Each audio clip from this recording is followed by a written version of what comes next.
Hello.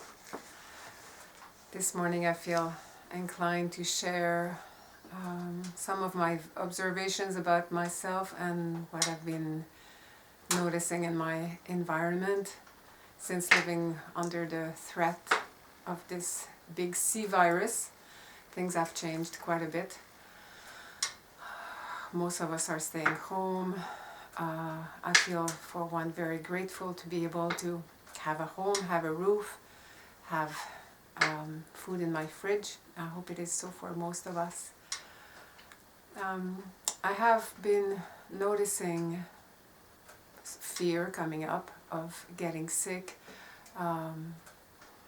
fear in myself, and I certainly have been hearing it a lot in the environment, on the news, in the media, reading it, hearing it, feeling it. So I just want to take a moment to encourage you to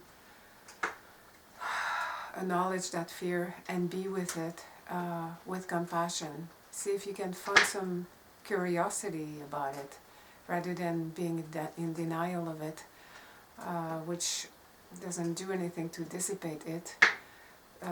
There's nothing wrong with fear. It may be fear of the future or fear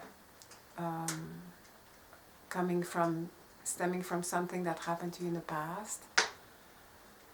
In any case, I want to invite you to just be with it, embrace it, and from that place, see if you can create a little bit more spaciousness inside yourself.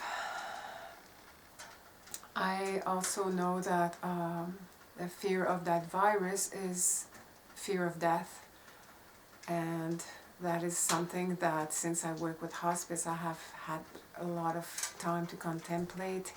I've been reading about death. I've been contemplating my own death. It is something that is very interesting to me, and it is perhaps a time, since we are given time at this point, to notice what that fear is. Fear of the future, fear of the unknown, and perhaps have conversations about it, or again, sit with it compassionately. We all know that if we are alive, we will also die. I realize that being a parent is a different fear than not being a parent.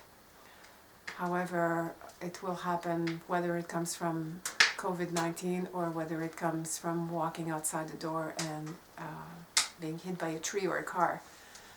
So being ready for it just means to me acknowledging it and living fully. That's what that does for me. The more I think about death, which I do often, I've been working for hospice for over 20 years now, the more I think about death, the more I want to live as fully as I can. So for the ones of us who are not working right now, we have plenty of time to contemplate what is happening on the inside and feel, as I said, curious and compassionate about it, and see if we can create a little bit more spaciousness in that way. See how those feelings want to move and allowing them movement without letting them take over. I think that once we are able to observe them and acknowledge them, there's less of a chance that they will subconsciously take over. I also want to take this moment to acknowledge and thank all the people who are working at this time.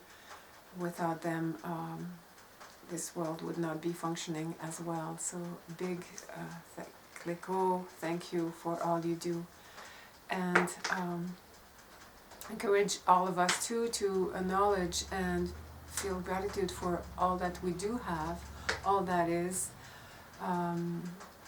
food, medical system. We are living in a very privileged society. There are places where it's not so easy to wash your hands 100 times a day.